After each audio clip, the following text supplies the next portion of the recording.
வணக்கம். 1800 காலகட்டத்தில் நம்ம நாட்டில் பிரிட்டிஷ் கிறிஸ்தவ ஆங்கிலேய அரசாங்கத்துக்கு எதிரான ஒரு மிகப்பெரிய போராட்டங்கள் நடைபெற்றது. நாஞ்சில் நாடு, அதாவது இன்றைக்கு இருக்கக்கூடிய கன்னியாகுமரி, கேரளத்தினுடைய திருவனந்தபுரம், இந்த பகுதியெல்லாம் சேர்ந்து நாஞ்சில் நாடு சொல்லுவாங்க. அந்த நாஞ்சில் நாடு வீரத்திற்கு பெயர் போனது.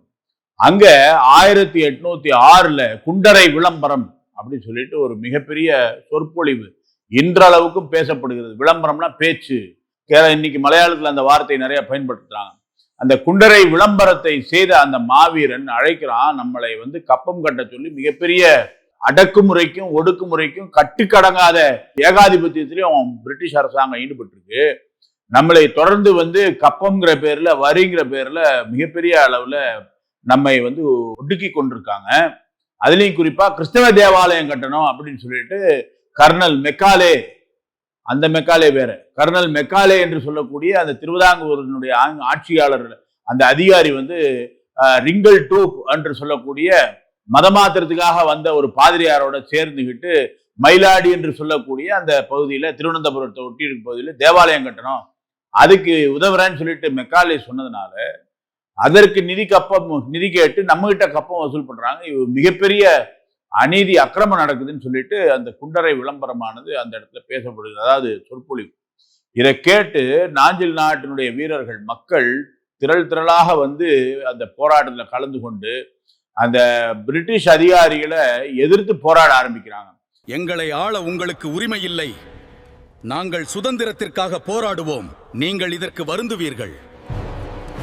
பிரிட்டிஷ் அதிகாரிகளினுடைய அந்த பாசறைகள், அந்த எங்கெல்லாம் அவங்க கேம்ப் போட்டிருக்காங்களோ அதையெல்லாம் தாக்கி பல ஆங்கிலேய அதிகாரிகளை வெட்டி கொள்கிறார்கள். ஆகவே அந்த பிரிட்டிஷ் அரசாங்கம் அந்த மாவீரனை பிடித்து கொடுத்தா 50,000 ரூபாய் பணம் அப்படி சொல்றாங்க. 50,000 ரூபாய் எப்போ? 1806-7. நீங்க இன்னைக்கு 50,000ங்கிறது இன்னைக்கு 5 கோடிக்கு மேல ரூபா.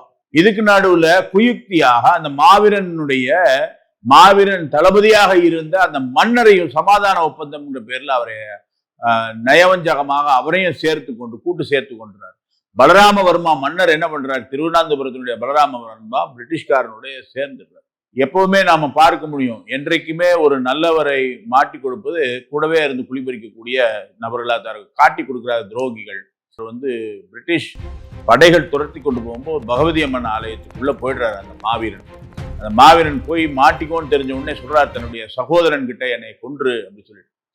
அண்ணனை போய் கொல்றதான்னு சொல்லிட்டு தம்பிக்கு ஒரு பெரிய தயக்கம்.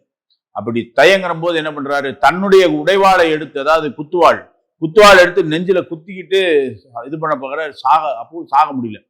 இப்படியான ஒரு சூழ்நிலை பக்கத்துல வந்தாச்சு. அந்த கோவிலுக்குள்ள பிரிட்டிஷ் காவலர்கள் உள்ள நுழைய போறாங்க. அந்த மாதிரி சமயத்துல தம்பி அந்த மாவீரனுடைய தலையை வெட்டி எடுத்துடுறாங்க.